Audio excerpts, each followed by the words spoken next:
Gold, trusted gold buyers. మీరు తాకట్టు పెట్టిన బంగారాన్ని విడిపించి ఈ రోజు ఉన్న మార్కెట్ ధరకు కొనబడను.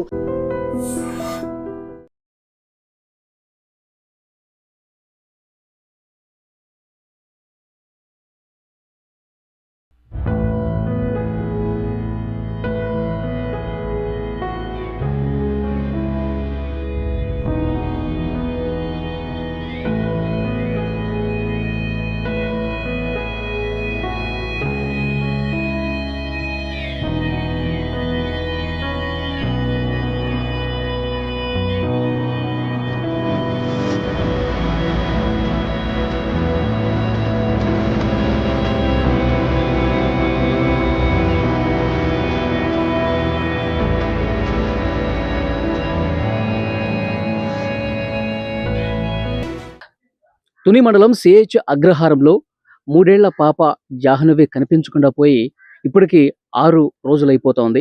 వెతుకుతా ఉన్నారు. పెద్ద ఎత్తున పోలీసులు మొత్తం జల్లెడ పడతా ఉన్నారు. ప్రతి అడుగు కూడా తనిఖీ చేస్తా ఉన్నారు. కానీ ఇంతవరకు కూడా ఆ పాపకు సంబంధించిన సమాచారం లేదు. ప్రస్తుతం నాతో పాటు ఎస్ఐ గారు ఉన్నారు. సార్, ఎట్లా జరుగుతుంది సెర్చింగ్ అనేది? మీకేమైనా అప్డేట్స్ వస్తున్నాయా? పాప అదృశ్యమైన 6వ తేదీ నుండి కూడా మేము బృందాలుగా ఏర్పడి విస్తృతమైన తనిఖీలు చేస్తూనే ఉన్నాం. దానికోసం డాగ్ స్క్వాడ్ను ఉపయోగించాము.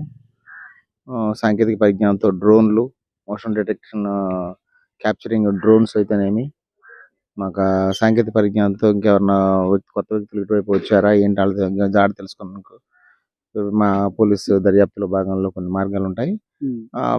ఆ యొక్క విషయాలను కూడా మేము పరిగణలో తీసుకొని ఇక్కడ లోకల్ ఉపయోగించే వ్యక్తులు ఎవరైతే ఉన్నారో ఇటువైపు తిరిగే వాళ్ళని సాక్షులను విచారించడం, ఇటు కొత్త వ్యక్తులు ఏమన్నా ఇటువైపు వచ్చాడడం జరిగిందా అని ప్రతి ఈచ్ అండ్ ఎవ్రీ యాంగిల్ కూడా మేము పరిశీలిస్తూ విస్తృత తనిఖీలు చేపడుతున్నాము.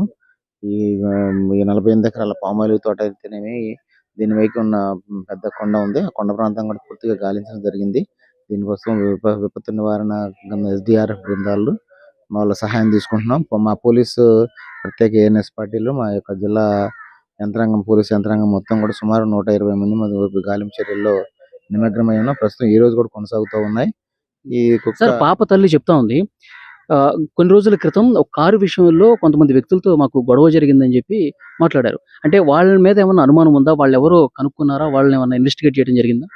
వాళ్ళు వాపోయినట్టు వాళ్ళని కూడా విచారించడం జరిగింది. పూర్తిగా ఇంట్రాగేట్ చేయడం జరిగింది. ఆ ఫలితాలు ఇంకా తెలవాల్సి ఉంది. ప్రస్తుతానికైతే ఏ విధమైన ఫౌల్ ప్లే ఏమీ కనపడడం లేదు. ఆ దశలో ఫౌల్ ప్లే ఏమీ కనపడడం లేదు. ఇంకా మేము దర్యాప్తు చేయాల్సి ఉంది.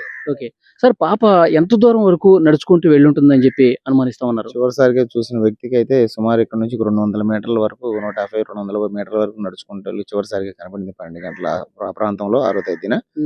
దాని తర్వాత గ్రామస్తులందరూ అలర్ట్ అయ్యి వచ్చి వెతికే సమయానికి పాప అదృశ్యం జరిగింది.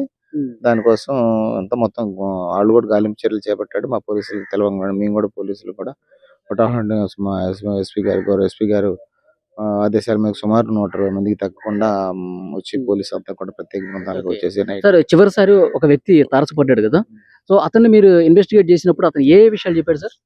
చెప్పాం, అది తాతబాబు అనే అతని వ్యక్తి ఉన్నాడు, చూసినట్లుగా చెప్తున్నాడు. చివరిసారిగా అతను చెప్పిన దాని ప్రకారం పాప ఏడుస్తా ఉంది, పక్కన కుక్క ఉంది, పాపను తీసుకుని కుక్క బార్క్ చేసింది.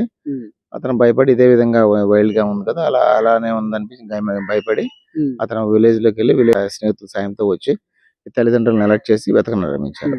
అంటే ఏమన్నా టైం గ్యాప్ ఏమన్నా ఉందా? వెంటనే వచ్చి చెప్పాడా లేకపోతే లేట్ అయిందంటారా? ఎంత మనం ఎర్లీగా అయినా కానీ సుమారు ఒక 25 నిమిషాల గ్యాప్ అన్నా ఉంటుంది. ఓకే, 20 minutes గ్యాప్ ఉంది. ఎస్. ఓకే సార్, ఇప్పుడు వెళ్ళిపోయినటువంటి కుక్క, పాపతో పాటు మిస్ అయిన కుక్క మళ్ళీ వచ్చింది. తర్వాత మీరు GPS ట్యాగ్ వేశారా కుక్కకి? వచ్చింది. మా పాప మిస్ అయిన ప్రాంతంలో ఏమన్నా ఈ కుక్క కూడా వెళ్ళి పరిచయం ఉన్న ప్రాంతం అయితే అలవాటు ప్రకారం వెళ్తా ఉద్దేశంతో మేము GPS ట్రాకింగ్ కూడా, రేడియో కాలర్ లాంటి GPS ట్రాకింగ్ పెట్టి